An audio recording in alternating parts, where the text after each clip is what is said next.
I have shared with this congregation before that the holiday season is sometimes difficult for me. It seems that trouble befalls me in December, really tough stuff, including the death of my son Fred last year on December 27th. So I'm certainly one that understands the blue Christmas concept. Since others through the years of my ministry have also shared with me their difficulties during this season, sometimes because of memories and other things, I felt it would be important to lift this up, not hide behind the tinsel. Other ministers have done similar things, and some refer to this as a blue Christmas service. But I'm trying to put some hope in here as well.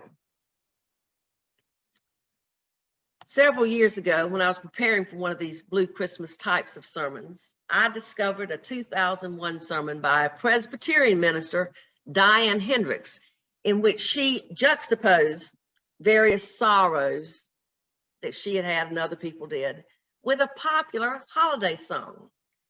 And I thought that was a clever way to do it. So I need to credit her with using this song in contrast to our difficulties in this holiday season in this horrific year of 2020. So here goes my version of It's a Most Wonderful Time of the Year. Not. It's the most wonderful time of the year, with the kids jingle belling and everyone telling you be of good cheer. It's the most wonderful time of the year. Or maybe it's not for everyone. It's not wonderful when the world is sick and will be for a while. And not when pop culture and the Hallmark Channel give us unrealistic expectations of family bliss that reality never lives up to. Not if you're expected to accept nativity myths that have been altered by those wanting to create a uniform belief system. And not when you really want to give back to friends and family, but perhaps this year don't have the means to do so, or the energy to do so, or the ability to be with them and do so. Is it the most wonderful time of the year? No, for many of us, it's not. And sometimes trying to smile and say Merry Christmas is more than difficult. It's pretty near impossible, especially if we are grieving. C.S. Lewis once wrote, "No one ever told me that grief felt so much like fear. I am not afraid, but the sensation is like being afraid. The same fluttering in the stomach, the same restlessness, the yawning. It's the happiest season of all, with those holiday greetings and great happy meetings when friends come to call. It's the happiest season of all." Only it's not. Not when there's an empty chair at the table. Not since he or she died.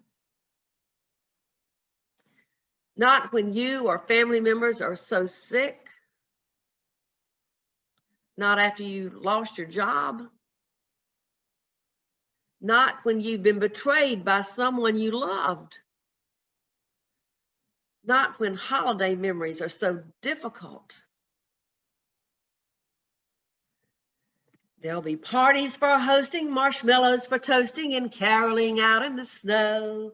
There'll be scary ghost stories and tales of the glories of Christmases long, long ago. It's the most wonderful time of the year. Nah, not this year.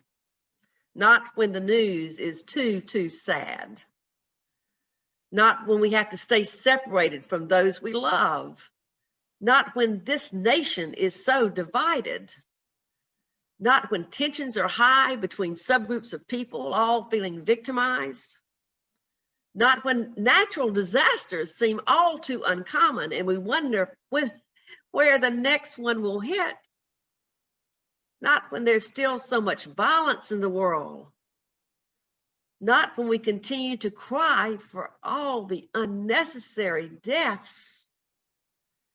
No, not this year. In truth, it has never been the most wonderful time of the year. Certainly not in the days surrounding that first Christmas so long ago. One of my Statesboro parishioners shared a poem with me that addresses this. It's called Christmas Story. Expunge for a minute the angels, the glorias. What is this about? It's about a homeless woman about to give birth with no shelter. Paternity is in doubt. It's about using a feed box as a crib for that essential modicum of warmth. A week later, when Herod's troops march into Bethlehem, it's about genocide. Now, add back in the angels, the glorias, the joy. What is this about? The poet doesn't attempt to answer that question, but like us, she lifts up the paradox. It's a most wonderful time of the year. There'll be much mistletoeing and hearts will be glowing when loved ones are near. It's the most wonderful time of the year.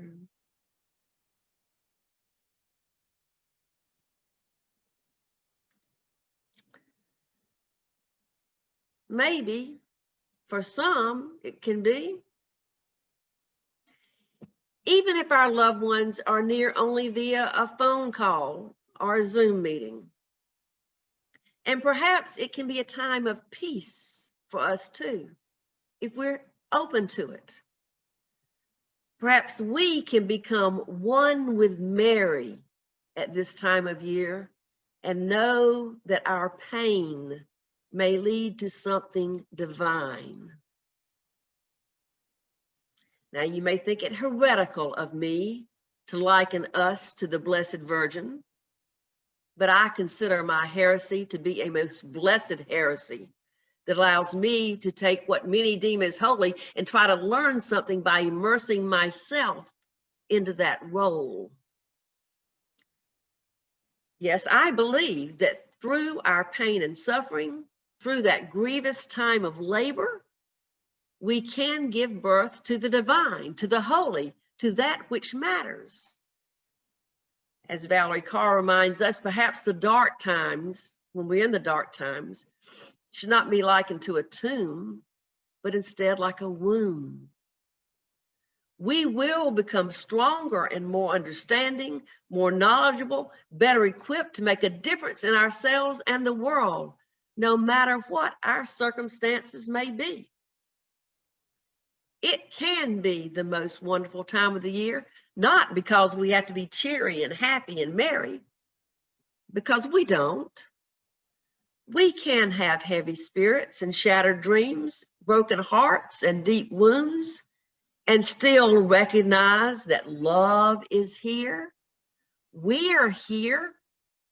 We survive, and we can connect in that love that strengthens us and emboldens us to keep going, keep striving, keep living, keep loving.